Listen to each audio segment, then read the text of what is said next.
All right, here we go. Video lecture number 1, and of course we're going to start with the basic definitions of what is government. All right, I'm going to give you some definitions of different types of governments, how governments organize themselves, and the different types of power that governments have. All right, so you should title your notes, "What is government?" And remember, you take notes, probably about a page. We only have 8 slides or so, and then you may use those notes on a quiz in the next couple days. Okay. First up, what is government? Government is the institution through which society makes and enforces public policy. All right, and public policy is anything that the government does. So like our discussion in class, when you woke up this morning, you traveled on a road that the government maintains, you came to a school that the government has decided what it is that you're supposed to study and what your requirements are to graduate. So all those things that the government does, all the decisions that a government makes, that's called public policy. Okay. And remember, you're going here at your own pace, all right? So if you need to pause this at any time, go right ahead. Next up, what kinds of powers do governments have? All right, governments have legislative powers, and that's the power to make laws. So the way I remember it, legislative, laws, okay? Legislative makes laws, L and L. And in the U.S., we do that in Congress, right? The government also has executive power, and that's the power to enforce laws. So after the legislative branch has made the laws, it's up to the executive branch to make sure that they are being followed. And of course, in the U.S., we have President Barack Obama as our chief executive. Look how young he looks there, too. The presidency certainly ages you.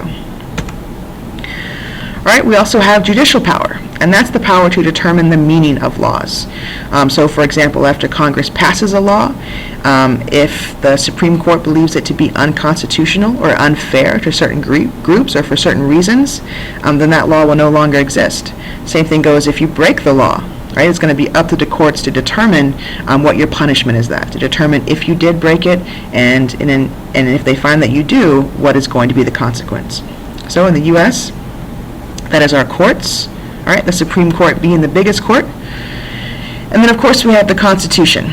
And the Constitution is the document that outlines all these different powers that a government has. It has, for example, Article 1 states all the different 18 powers of Congress, and then you have the powers of the President, the powers that are reserved for the state, the powers of the judicial branch as well. The Constitution. All right, democracy. We're going to talk about the difference between democracy and dictatorship, which you probably already have a little bit of background on from your past years studying social studies. So, of course, democracy is what we have in the United States. It means that people have the power, and there's 2 different types. Direct democracy, which means that the public policy, or what government does, is made directly by the people. All right? This does not really exist anywhere in the world. But there are maybe like some small towns who have town meetings and they make decisions as a group. Towns that have just, maybe a few thousand people in them can do that. It'd be pretty hard for a whole big group of people to make all decisions directly. Instead, we have indirect democracy. And that is that the people choose others to represent their interests, which is what we do have in the United States. And how do you think people choose the representatives? What do we do in a democracy? Of course, we vote, right? We vote for the candidate that we think is the best, and then that candidate will represent us in government. All right, dictatorship. Dictatorship is almost the opposite of a democracy. The rulers are not responsible for the will of the people. The people have not decided that these people should be in power. Right? They claim this power on their own, either through force or charisma, for whatever reason, or they inherited the power. 2 different types for this one as well. Autocracy. One person holds unlimited power. All right, you could think auto, meaning one, autocracy. So, of course, an example from this probably the most famous dictatorship of all time is Adolf Hitler in World War II. And then we have an oligarchy, and instead of one person holding all the power, it is a small group or self-appointed elite that hold all the power. A few examples of this from history. We have the Taliban in Afghanistan, who has been, well, not really anymore, but has in the past been the self-appointed government of Afghanistan. But we could also consider China, to be an oligarchy because they only have one political power and they hold all the power. I'm sorry, one political party that holds all the power. All right. Now it talks about the different types of democracy and the different types of dictatorships and the different types of governmental powers. And now we're going to talk about the distribution of power. So who has the power, who's making decisions, and how? How is the government arranged or organized? We have a unitary government. Again, una, right, is one, right, like a unitard or a unicycle, one. And that is that all powers held by the government apply to one agency. This may sound like a dictatorship, but it is not a dictatorship because everybody who's in that one agency may have been elected, right? So it does not necessarily mean a dictatorship. For example, the UK has this. Right? In England, the Parliament holds all the government's power. So in England, unlike what we have here in the United States, the Parliament is going to be the person who decides the executive branch. Right? The chief executive, the Prime Minister, is not going to be elected by themselves. Right? It's up to Parliament to decide who that person's going to be. And they don't really have local government. Also, they're a small country, so they don't really have the need for it as much as we do. All right, or we have a federal government. The powers are divided between a central government and local governments, which is what we have here in the United States. All right, and we'll talk more about that in the weeks to come, about federalism and who has the power.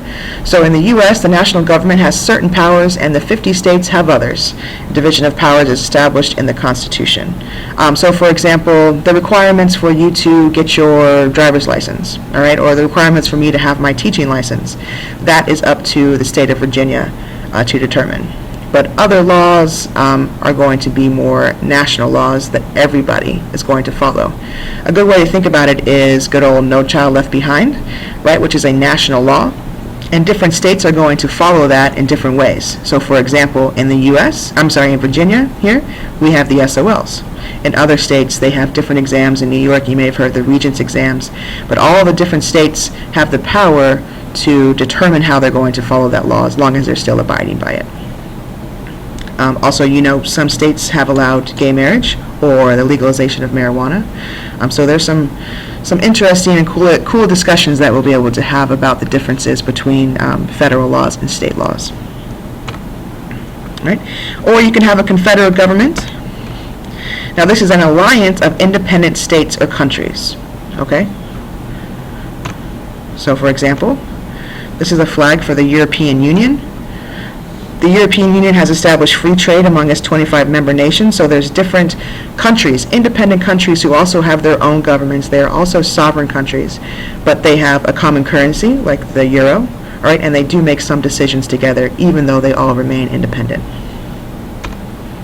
All right, relationships between legislative and executive branches. A presidential government.